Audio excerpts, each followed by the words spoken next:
lately, net neutrality advocates have been feeling a bit more optimistic about the future of the internet after the July 12th internet-wide day of action, when millions of people and some of the largest online companies in the country came together to send a loud and clear message to the FCC.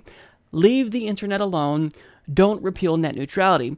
Now, after that, we got some more sobering news that at face value, it doesn't seem that consequential, but it's actually devastating.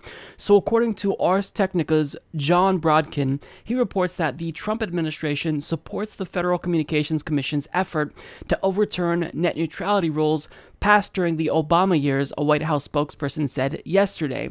The previous administration went about this the wrong way by imposing rules on internet service providers through the FCC's Title II rulemaking power, White House Deputy Press Secretary Sarah Sanders told reporters yesterday. We support the FCC chair's efforts to review and consider rolling back these rules and believe that the best way to get fair rules for everyone is for Congress to take action and create regulatory and economic certainty. Pai's FCC seems certain to finalize that decision later this year, with the main question being whether a weakened form of net neutrality rules will go on the books. Pai has not committed to supporting any form of net neutrality rules and has suggested that ISPs throttling websites might be somewhat good for internet users. The Trump administration believes that the rules of the road are important for everyone, website providers, internet service providers, and consumers alike, Sanders said.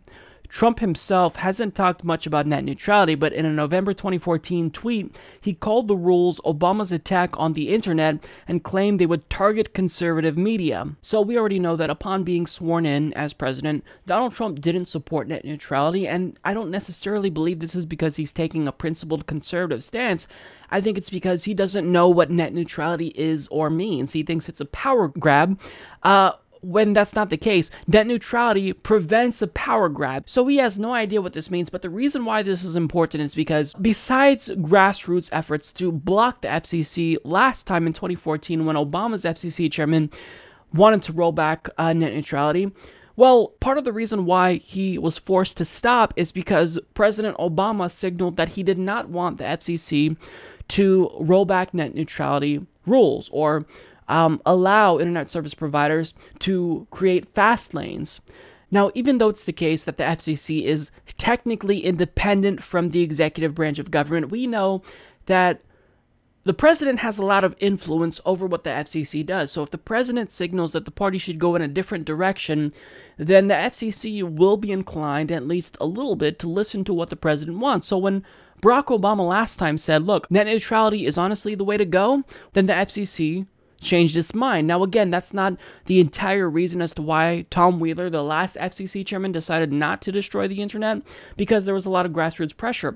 But with Donald Trump, he's saying, you know what, if you want to destroy the internet and repeal Title II net neutrality regulations, go ahead. He's now giving them the green light. And that's a huge problem, because if Donald Trump were to signal that the party wanted to go in a different direction, then that would at least put more pressure on the FCC, irrespective of the pressure he's already receiving from grassroots activists and the millions of people who submitted comments to the FCC.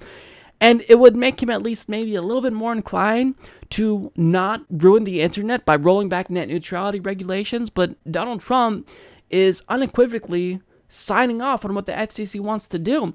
And that's devastating news, because you think that, since Donald Trump's approval rating is at a 70-year low, he might know that there's a lot of momentum in favor of keeping net neutrality, not just on the left, but on the right as well. And he'd think, look, I don't need my administration to get any more unpopular, so maybe we shouldn't be doing something this sweeping right now.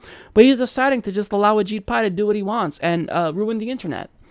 So this news is absolutely devastating, and it pretty much is one of the last nails in the coffin of net neutrality. And at this point, we're not necessarily talking about whether or not we stop the FCC, but whether or not he gives us a more watered-down version of net neutrality, as the article states.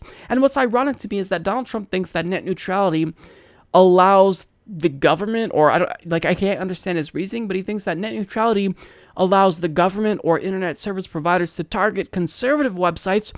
But if you look at the donations to people like Hillary Clinton and Kamala Harris, I mean, Comcast is some of their largest donors. So if they're buying off Democratic politicians, you're empowering these companies who buy off Democratic politicians to regulate the internet themselves as they see fit.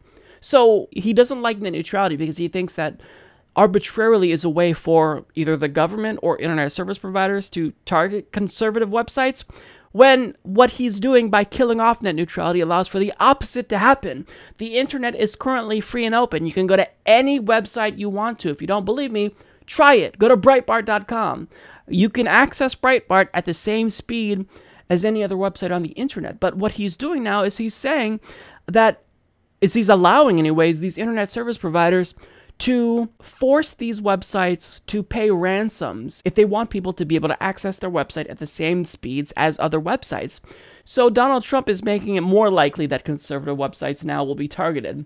But it's not just conservative websites, it's Democratic websites as well, or Democratic-friendly websites. So Donald Trump is completely clueless, and yet he's greenlighting this decision of the FCC to kill net neutrality when he has no idea about the implications of it. So this is really, really troubling. Ajit Pai, the FCC chairman, is capitalizing on Donald Trump's ignorance, and he's going to ruin the internet. So, this is really bad news for the internet, and it really seems as though net neutrality will be going the way of the dodo after hearing this news. Support this podcast by joining the independent progressive media revolution today at humanistreport.com.